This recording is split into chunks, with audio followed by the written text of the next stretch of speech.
Let's talk about the goals and learning objectives for Volume 1. Volume 1 covers the fundamental building blocks of a required skill set to becoming a security and privacy expert. You will understand the online threat and vulnerability landscape through threat modeling and risk assessments.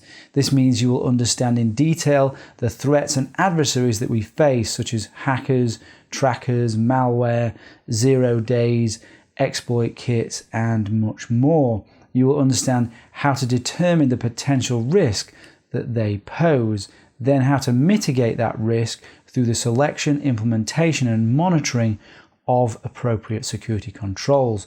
You will learn how to set up test environments in VirtualBox and VMware using the guest operating system of your choice or host operating system of your choice, including Windows, Mac, OS X, Linux, and Kali. After this course, you will understand encryption from symmetric algorithms to asymmetric algorithms, hashes, SSH, SSL, TLS, and so on. How encryption works, how it can be bypassed, and what you can do to mitigate the risks, taught in an easy to follow way.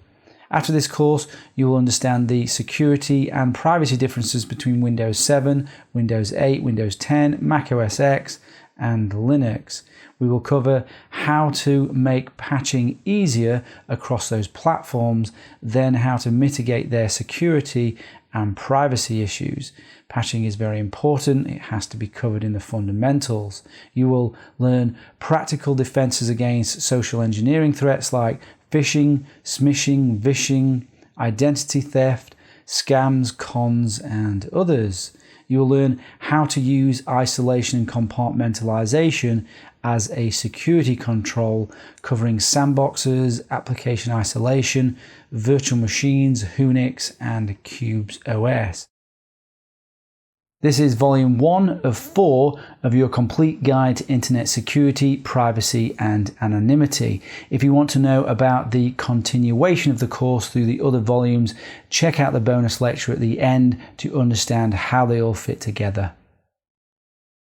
The course is designed for technically minded people who want to protect themselves from hackers, cybercriminals, malware, viruses. It's for people who want to share information anonymously without endangering themselves or their family.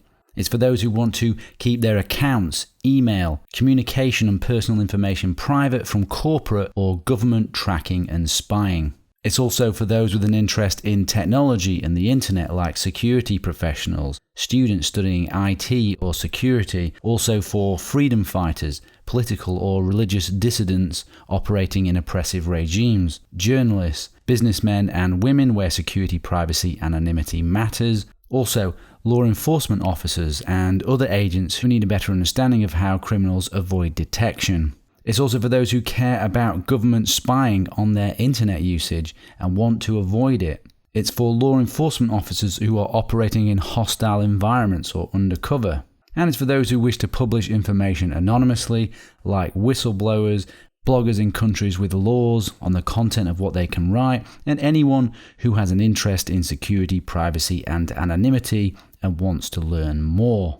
If you fit into any of those, then this course is aimed at you. If you don't, then this course is not aimed for you. But I want to make it clear who it's aimed at so nobody is disappointed. But I'm sure you will not be. There are some prerequisites to taking the course in order for you to get the most out of it. You should at least have a basic understanding of operating systems, networks, and the internet. You should be able to download and install software and be open to spending time investigating and learning topics away from the course. You should be technically minded, and most importantly, you must be willing to apply the things that you learn.